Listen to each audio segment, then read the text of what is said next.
Calling all my girlies to the forefront. I am your host, Noni Mugera, and this is the Plunge podcast.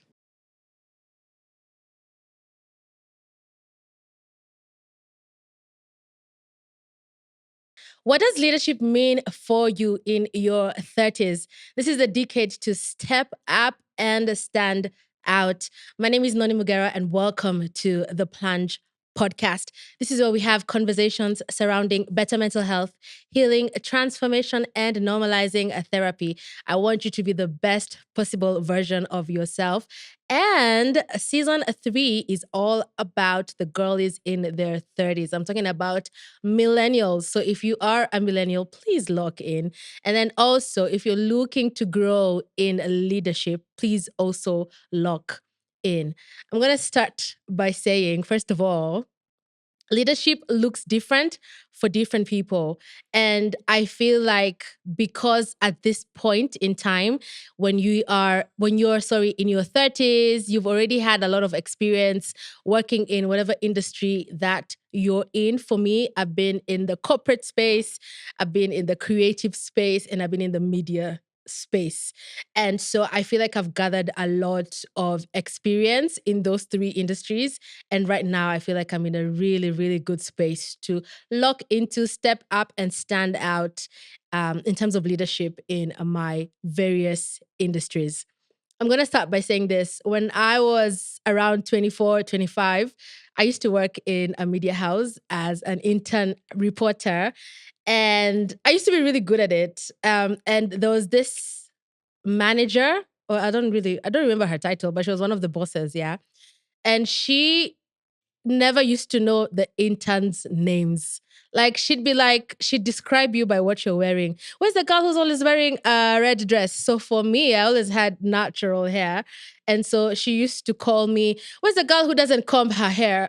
Because at that point in time, this is like what, 10 years ago, at that point in time, leadership or looking like you are a professional in your industry, especially in the media space, you had to have like a bond straight type wig or weave, and I had my natural hair. And so I used to be the girl who, quote unquote, doesn't comb her hair because I used to wear my hair natural. So, in dedication of my 24, 23-year old, I'm wearing a natural Afro style today. And I say this to say this, right? When you're in leadership, I think you need to lead with empathy. Don't judge people based off of like what they're dressed in, how they look like. Judge people because of their competency in their work. And so for me at that time, I felt very judged.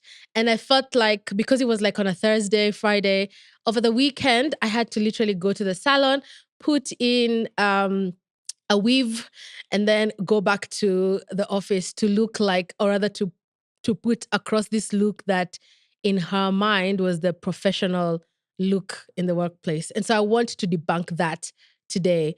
I feel for me, I'm in a space where I'm like leading teams and leading projects. And I, to be quite honest and fair, I don't really care how you come in looking like at work. For me, I'm more, I mean, just look presentable, yeah. But like, I'm not into a dress code or anything of the sort. And now that I think about it, I've never actually worked in an organization that required me to have a dress code. So I'm very liberal in that sense when it comes to things like leadership and expecting your team to like look a certain type of way. Of course, there's special occasions like an event, maybe you're going for like a gala awards or you're having a team dinner. In that instance, if there's a theme, please feel free to adhere to the theme. But in a day to day experience, I think it's a bit old school and outdated to expect people to dress and look a certain type of way, especially in this new age post COVID type of work experience and leadership. So, why now? Why is your 30s the best time to step into leadership for a couple of reasons. Number one, by this time, you already have the experience, you already have the credibility, and you already have the growing network in your industry. And even if you want to pivot into a new career, you already have those skills and you just need to like brush up or upskill on the things that you already have. But that's the best time in this decade, especially to grow your leadership skills. And then also, it's a decade where everyone is expecting you to step up. So, and it's also like a very pivotal stage in someone's life where you've gone through your 20s, you made all the mistakes. Please feel free to make all the career mistakes in your 20s.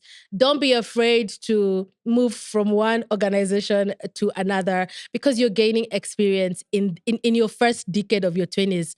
And then in your 30s now, we're working on competency, we're working on leadership, we're working on managing projects, managing teams. And then just because you're a manager does not mean that you are a leader. A leader is someone who is able to grow people, grow their teams, and grow their competency and their work experience. So a leader isn't someone who mismanages you, someone who micromanages you, someone who shouts at you, someone who throws you under the bus. That's not what a leader is. And if you feel like you have such a leader, then that's already a toxic workplace. And I'm saying this because I've been there. Not a lot of times. I've only had like one leadership experience that I didn't really enjoy. But other than that, I've always had leaders who really covered me in my work experience and who really gave me the opportunity to shine. In fact, I have a manager who'd always say, "Oh, Lisa, you're such a star." And I would feel a little self aware, I was like, oh, am I really though? But she would see and she would really encourage me in the things that I'm doing in terms of like my work, my passion, and how I show up and how I give my work in a timely manner. And she would always be like, I think you're a star. And I never believed it for the whole duration that I worked with her. But now that I look back, I'm like, I actually didn't believe like someone who is like your manager or your leader in a space of work can speak life into you. And so please feel free to look for organizations that if you're looking for a job, say in your 20s or whatever, look for an organization where they have a good leadership culture, not just a good work culture. I feel like those are two different things. And maybe I'll just break it down. So, a good work culture is a space that allows for balance between work and life. And then a good leadership culture is a space that allows for your ideas to come through, allows you to own your work, allows you to express your feelings about how a project should go, etc. And even if you make a mistake, you're not being reprimanded. You're receiving critical and criticism. Sorry, you're receiving positive criticism. And so those are some of the things that you need to look out for. A good way to do this is just do your research on any organization that you are interviewing for. There's different platforms online like Glassdoor, Indeed, LinkedIn, etc., where people leave their comments on different organizations across the spectrum. So please do your research because there's nothing that will derail your work experience than working under bad or poor leadership. And then also look at leaders with empathy. And so even now, like when we are in our 30s, um, don't feel the need to always show up feeling like superwoman or superman. Like there's days that you're not gonna feel very well. There's days you're not gonna be at your optimum level. There's days that you're just gonna mess up.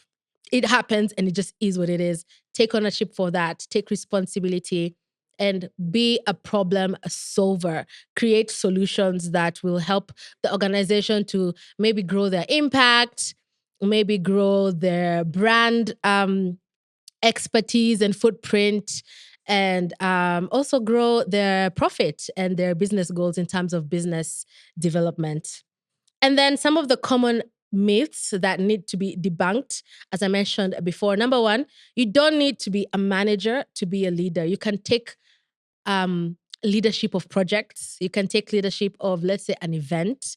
You can ask to be given more opportunities, not more work, more opportunities. Yeah. Like find ways, creative ways in your place of work that you can show up as a leader. And then leadership doesn't mean that you are extroverted. I'm personally a huge introvert. I just come off as extroverted. And so I feel like that sometimes confuses people. And most of the popular examples of leaders that we have in the public space seem or come off as extroverted. So why not do your research and look for a leader who is kind of like your type of personality, and then look at what they've been able to do, the kind of steps they've been able to make, and then iterate and repeat their steps in your own style and in your own way. And then lastly, and this is very important, you don't have to feel ready for you to step up and lead. Like, I think for me, the best way I've been able to lead is coming into a project and just thinking, holy cow, like, how am I going to do this? How is this going to happen? Where are we going to do with this? What's going to be the outcome? But I lean into my trust and I lean into my competency. And sometimes if I need someone to speak life into me, I usually call my speak life circle. So have a speak life circle, people who will vouch for you and who will tell you that you can do it. So you don't need to feel like you're ready for you to be a leader in order for you to lead. I'm gonna talk about 5 top tips for you to stand out as a leader in your 30s. Number one, own your experience and speak on it with expertise and confidence. I think for me, even talking about the fact that I'm a journalist and I worked in the media space for a while, I feel like it was so long ago that it doesn't really matter. But then a part of me experienced that, and I'm recognizing that it does matter and it does have value. Yeah. And so speak about some of the things that you've been able to do in your career, whether you're an artist, whether you're in the creative scene, whether you are in the corporate scene. You're not bragging, you're just simply stating out, hey, this is my work experience, and I'm pretty good at doing X, Y, Z. So if you are a musician, say, I've been able to perform at different events, and this is the outcome of those events, and are now looking to scale up to be this kind of artist, etc. If you are in the workplace and let's say you don't really have much work experience, you can look into something that you did very well. Maybe you organized a family event. Maybe when your friends are traveling, when the trip gets out of the WhatsApp group, you're the one who organized the itinerary for everyone. So speak on your expertise. And if you've been able to work with international organizations and had international experience, speak on that as well, because it really shows that you are able to be conversant across different cultures, different models of working, different tech capacities, and being able to also work with different people from a diverse portfolio or background. So please speak into your experience. And then number two, as I said before, take initiative to problem solve. I think at this point in time in our 30s, we already know if this goes wrong, there's a way, especially in this day of the internet. There's no I used to have a boss, actually no, I have a boss who always says, um, there's no new problem that can happen. Like anything and everything that could happen has happened. It'll just happen in a different type of way. So especially right now in this day of AI, and in this day of technology, it's a new concept, yes, but the background or the foundation of it is pretty much something similar that has been done before. So do your research on that and then find ways to problem solve and give solution based impact towards your work. Don't feel like, don't be the person who's always bringing problems and just stating challenges and you're not giving a solution. You're going to be, those people are going to talk about you behind your back. So please be a problem solver and not a problem creator. Number three, in order for you to be an amazing leader in your 30s, build a strong network and leverage the relationships that you already have. So, right now, I'm assuming by the time you've been able to do all this work, by the time you've been able to meet all these people, you already have a network of people. And then tap also into your network of friends, because friends can really help you get to, a space that you need to be in. Um, for instance, I'll give an example. For me, with this podcast, I was looking for a place to make my podcast a home. And then someone was like, "Oh, have you heard of these guys?" And then I said, "Oh, okay, let me do my research." And then turns out I already knew the person who is handling it. And so tap into your friends and your networks and leverage some of the key relationships that they also have. Although, a bit of warning, sometimes some people will not help, but sometimes you'll be very, very shocked, and in a good way, that people will be willing to help you to get to that deal, get into that room, be a part of that conversation, be a part of that table. And yeah, it's always the people you least expect who will actually be able to build your network and your net worth.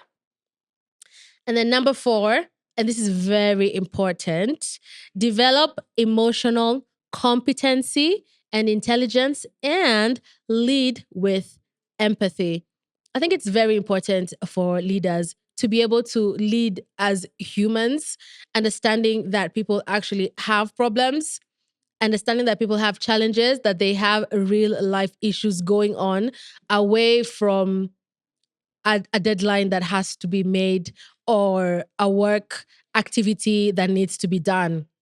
A good example of this is I worked in an organization that allowed, so most of the people were parents, and so between 3 to 4 you could choose either between 3 to 4 or 4 to 5. That's your pickup hour, and so you could block that on your calendar for you to be able to go pick up your kids and drop them off. And then also for the people who didn't have kids, they included them to be like, if you do have a pet, you can block that into your calendar. So you can just say, this hour is for me to walk my dog, or this hour is my therapy session. This hour, like, you can just block it, and then people will respect that scheduling of your activities. So I felt like that was like something, like that was leadership with empathy. Another way, I've worked in an organization that had a room for nursing mothers, where in the event the mothers needed a space, a safe space for them to go and pump their milk, they could go there and feel safe, feel seen, feel heard, and they have that privacy and that time to themselves. So those are some of the ways that you can lead in your organization with empathy and just allow people to be people in as much as there's goals to be met. And so it's very, very important. I think for me, the key thing about being a leader is leading with empathy. And so if you're not leading with empathy, if you're busy shouting at people, if you're busy making people feel either irrelevant or having them feel like they don't deserve or belong to be there, then for me, I would consider you a poor leader. I think the best leaders are the leaders who understand that people are people, and people are going through people things, and they can be able to accommodate that in the work schedule, as long as you also communicate. Yeah, as long as your team is also communicating. I think that's a very, very important thing to have as a leader. Lastly, number 5 is embrace continuous learning and adaptability, especially in this day and age where things are changing. Like right now, so many artists are moving into the influential space. So many influencers are moving into the content creation space. Content creators are moving into the podcast scene. Podcasters are moving into artistry. Like there's a lot of pivot that's happening. And even with me, myself, I've moved entirely from employment into consultancy, for instance. And so being a leader means understanding the scope of work that you need to do, and also understanding the state and space of the industry that you're in. So if you feel like things are moving, then be also agile enough to adapt to the new requirements that you need to do in order for you to make it, because at the end of the day, we need to survive, unfortunately, for us as human beings.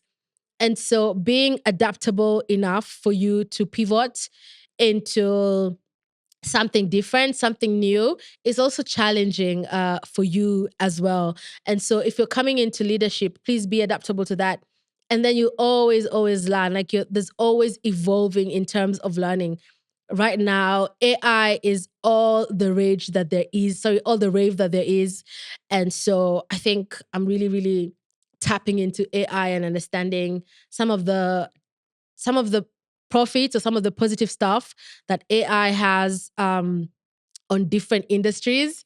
I was having a chat with my friend the other day, and he was like, "Oh, wait 1 second. I need to speak to my assistant." And then I said, "Hey, you have an assistant? Okay, you doing well?" Then he was like, "Yeah. Her name is Chat GPT." you know. So please feel free to be adaptable. Feel free to continuously learn from other people. There's no mark. There's no, even the sky is not even the limit. There's no limit to learning as a leader. And so you have to also be a humble type person for you to be able to pivot into such things in terms of leadership. So I think that's it. In terms of leadership and in terms of what leadership means to me and what leadership means to me, particularly as a millennial girly in her 30s, I really want to be a guru in the space that I'm in, or rather, I'm working towards being a guru. And I would love to invite you on this journey as we unlearn the things that we were taught and then relearn who we are right now. And I'm just going to leave you with this nugget. A good leader also really, really, really looks into personal development. You can't lead other people if you're not leading yourself. And so it's very important for you to find the kind of personal development that works for you. Don't do something just because it's working for someone else. I have a friend of mine who he was like, therapy isn't my thing. And, I had to respect that. For him, he's more like a logical type of person when he problem solves his stuff. And so that works for him, that works for him. So you need to find ways that will work for you in the long run in terms of moving like a leader in this space. And then have goals, yeah? Like as you're taking ownership of your work, have goals that you need to either hit or have someone who you really, really look up to. And I always say it could be anyone. Like it doesn't have to be someone you personally know in terms of not really mentorship, but in terms of following the steps that they've done to get to where they are. And so I think for me, I have my people. I have Bonang Mateba. I have Mona Katan. I have Sarah Jakes Roberts. Like, those are some of my top three women, and they are in their 30s that I feel are really killing it in their industries. And I would love to not necessarily be like them, but move in their direction and their steps. And I literally I don't think stock is the right word. I study them. Yeah, that's the right word. I study them and I study how they move, what they do. I study their interviews. I really just study them. So find someone who really resonates with who you are intrinsically and where you want to go. Study that person and then just follow the type of steps that they've done that align to who you are and your style of authenticity. And you'll get there. Even if it can delay, a delay is not a denial. And so you will definitely get there. All right, so that's it. I'm getting into the segment. I mean, I've introduced a segment in my podcast where I talk about what I'm going through and what I'm growing through. And so now, because we're talking about leadership, right now I'm going through understanding how to navigate different individuals in a team. Yeah, no, that's what I'm growing through. So what I'm growing through is I'm learning to understand different individuals and different temperaments of different people and how they work. in a team. And in the beginning, I really leaned into people who are more senior than me to help me navigate that because I had never done it before with like a team of people. But right now, I feel like I've kind of understood each person individually and how they work. And this is through having chats with them, having talks with them, asking them, what are your challenges? What do you think is your competency? Where would you like us to see succeed and improve, etc. So having dialogue with my teammates has really helped me to grow as a leader. So that's where I'm at. That's where I'm growing through. What I am going through as a leader is I'm really, really moving away and shifting power from self doubt to self advocacy and self efficacy. Like, I believe in my leadership backbone and I believe in my leadership manpower and man muscle, or rather, woman power and woman muscle. And I'm really, really undoing some of that stuff that I feel I picked up somewhere along the way, that maybe I'm not good enough, maybe I'm not as known as other people. And so that affects my competency, which is absolutely untrue. And so I'm going through that and learning some of these negative subconscious thoughts that I've held on for so long, into moving into my confidence, owning my voice, owning my story. And that's something that I'm really, really doing. Especially because sometimes you'll work in spaces where they actually advocate for you to have a low self-esteem because they want to control you. Or they say, and this has ever happened. So I'm literally telling a real life story where someone will say to you, "Oh, by the way, are you feeling like you have imposter syndrome in this role?" And I felt like it was a trick question because I was like, deep down, I didn't feel any imposter syndrome. I really didn't. I thought, you hired me for a reason and I'm here to accomplish the reason. But then I felt like it was a trick question. So I said, yeah, I'm kind of feeling a little bit of imposter syndrome. And then she said, "Oh, great, because if you didn't, I would have looked at you funny." And I remember that comment never sat well with me.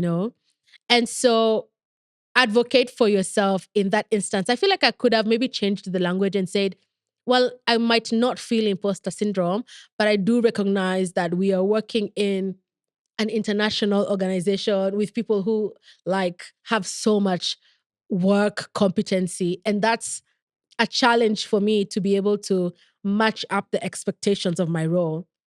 Now I have the language and the words to express myself. But that at the time, I was more like a corporate people pleaser, because I was afraid of saying the wrong thing to someone who's like my boss or something. So own your story and angle your story with your own words. Don't let other people put words into you. Like, find the strength inside you to speak up for yourself. And that only happens through personal development. So I hope that helps you. Please let me know what you are going and growing through in your leadership space. If you're in your 30s, what's some of the things that you think um, should work in terms of leadership, in terms of visibility, in terms of coming off as a leader in your space? I'm really, really curious. And then, who are some of the people who you really, really look up to? And then I'm just curious, do you have a boss or a manager or someone in leadership who's younger than you? How are you navigating that? I'm actually very curious about that. So maybe a food for thought or a question. Feel free to drop it in my comments. My name is Noni Mugera. Also, follow us everywhere on social media at the Plunge podcast on our socials. And if you want to interact with me personally, feel free to drop me a chat at Noni Mugera. And yeah, in the wise words of Regina Ray, who I absolutely love, and I also look up to her in terms of leadership in the media space. Toodles. Calling all my girlies to the forefront. I am your host, Noni Mugera, and this is the Plunge Podcast.